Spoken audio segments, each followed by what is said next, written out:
Good morning. I just made the paperwork. I did pay our mooring fees, which is £20 a day. The mooring buoys are very substantial, and we felt very safe in a good 4-6 that we had in here. But I think £20 for just a mooring buoy without any facilities, not even a bin ashore to put your waste, is a bit hefty. A year ago or so, I think they were £12. That's fine, but 20 I think is a bit rich. The plan for today is to sail from Tiree to Barra on the Outer Hebrides. It's 42 nautical miles. We basically sail out of the bay we go here through the sound. A bit narrow, but it's gonna be feasible. Then it's about 30 nautical miles of just straight, and then the entrance here into Castlebay Marina here on the island of Barra. Should take about, I think, 8 hours. It's 8 o'clock in the morning, so by 4 o'clock, I think, if everything goes well, we should be in Barra. The wind forecast today is force 3 to 5 from southwest, so directly from behind. We'll see how that is going to be sailable. Normally, directly downwind, our boat doesn't sail very well. We're going to see, and there shouldn't be too big waves out here, so we should be fine. So here's my passage plan. We see the distance here to run, we see the timings, we see the important information like high water, low water, how the tidal streams are for us. That's the situation here in God's Bay, that's the situation in Castlebay, and we will just arrive about mid-time of low water to high water. So that's basically how it looks. Standard checks before we leave. Checking the engine, tension of the belt. It's okay-ish. I probably should tension it a little bit more. Can do that when we're over there. Then cooling water is fine. The water strainer is okay. The oil level in the engine, that's something to check. That looks bang on. That's okay. And dipstick back in, and down here there's a bit of oil and coolant down here. I just gonna observe that. I don't know where it comes from, nothing alarming, definitely not.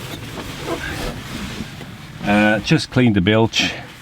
I like to have it clean so you see what's going on, and so far so good. So I think we're ready to go.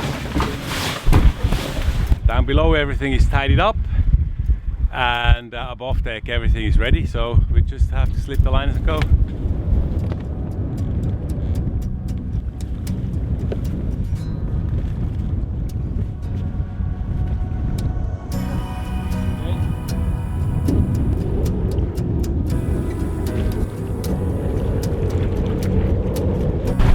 This morning, going out of the harbour, it's much easier than when we came in the thick fog 2 days ago. So visibility is great. We can even see on the other side the island of Mull, which is a very good sign. So much better. So we're on course outside the harbour. We hoisted the main, first reef, and genoa in the first reef, and we're doing a nice 7.5 knots in about 15 knots of wind. Nice. And not a lot of wave action. Not too many waves though. Right.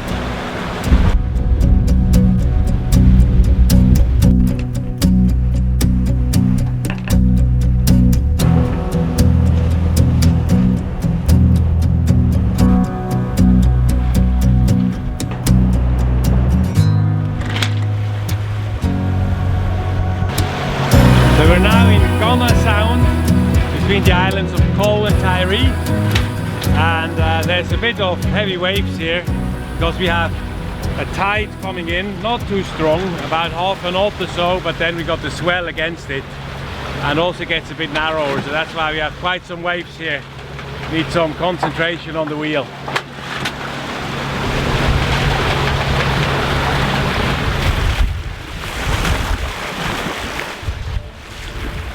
And once again, we have the company of a large group of dolphins.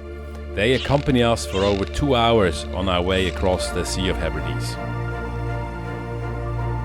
Every time we see them, we are amazed about these playful animals, and no wonder, in ancient times the Egyptians and Greeks associated these gentle animals with their respective goddesses of love.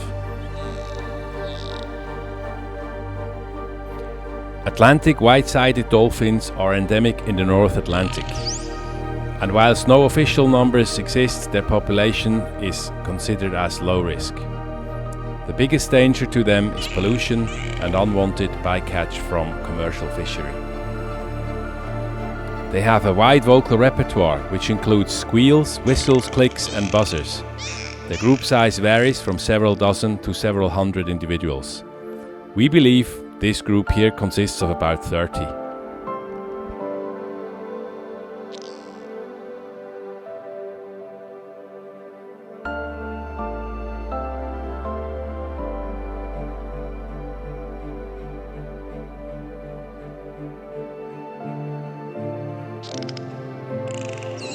Females reach sexual maturity around the age of 6 to 12. The oldest recorded age for a female is 27 years. Males reach sexual maturity around 7 to 11 and can get 22 years old. Females give birth every 2 to 3 years after a gestation period of 11 months. The newborn calves are lactated for around 18 months. Interestingly, science found that most individuals in a group are not related to each other.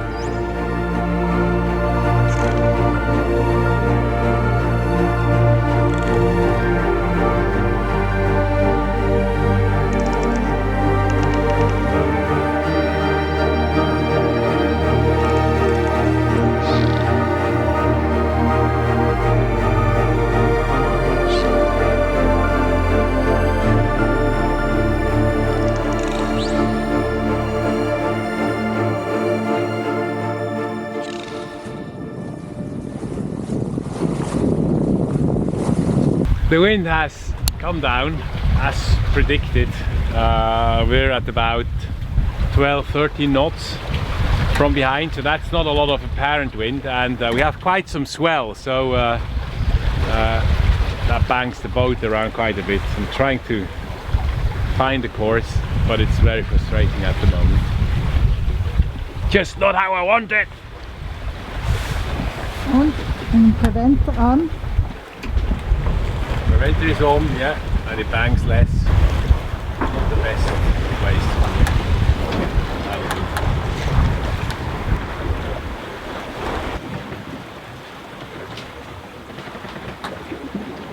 do it. It's 2:15.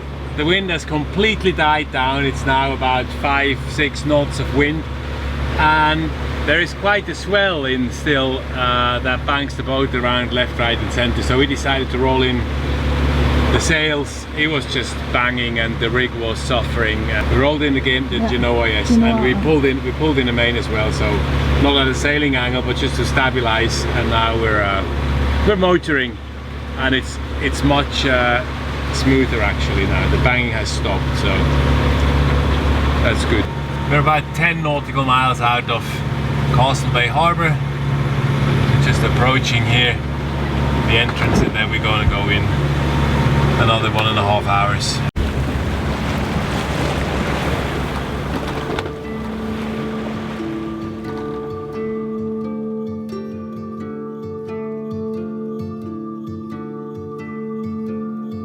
If you want to support and motivate us in our video production, please give us a like, share and subscribe to our channel. We also look forward to your comments left below.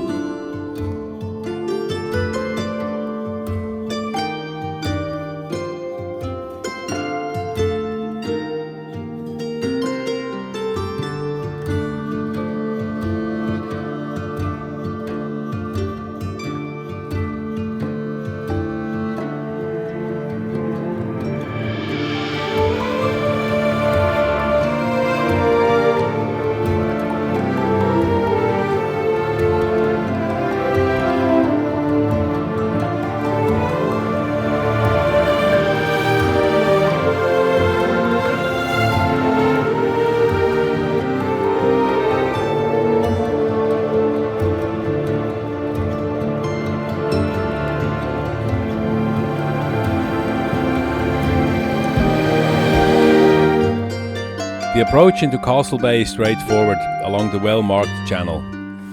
The only thing to bear in mind is the ferry going in and out of the harbour.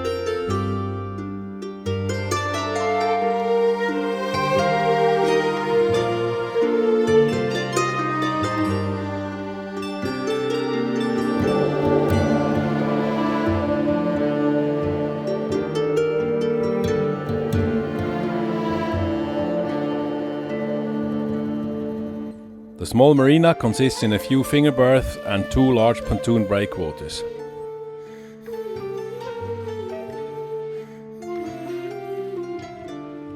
We need 2 attempts to moor Polaris, as I misjudge our speed and distance and we get blown off the pontoon.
Wie deed hem hinteren aan?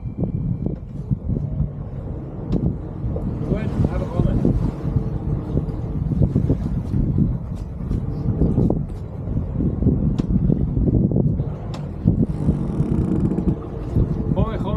As Polaris is too big for the finger berths, we decide to park on the big pontoons. Unknowingly, we end up in the local tour boat's berth, but the guys were fine to park their boat in a radiation space. Hi, did we pick your spot here? You did, yes. Oh, sorry. Do we have to move? I think you should be okay. In here. How long were you there? Couple of days? Oh, we can move. We can move if you tell us, right? Okay, thank you.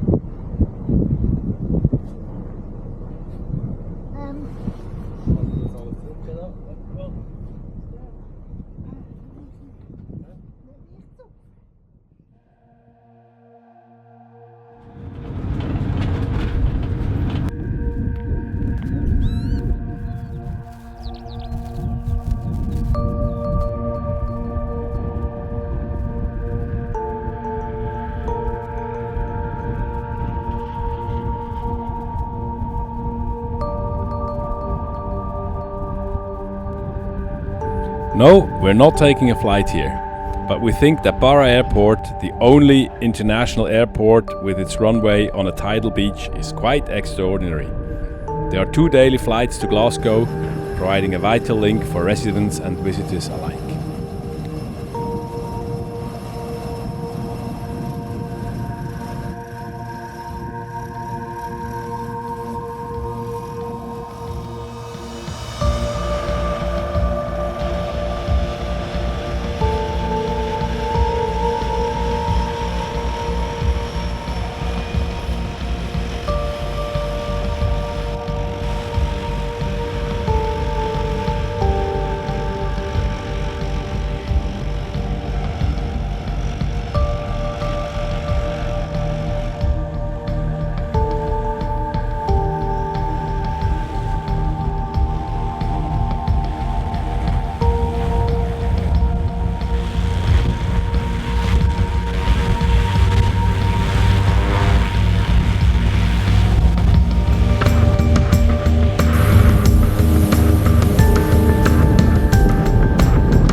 Barra Airport is by far not the only highlight of this small island.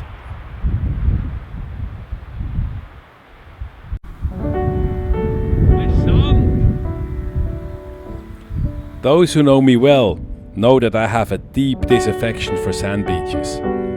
For me, there is no worse feeling than that of sand in my boots, socks and clothes, really. But as this beach mainly consists in firm sand, I bite the bullet, take the leap and follow Catherine.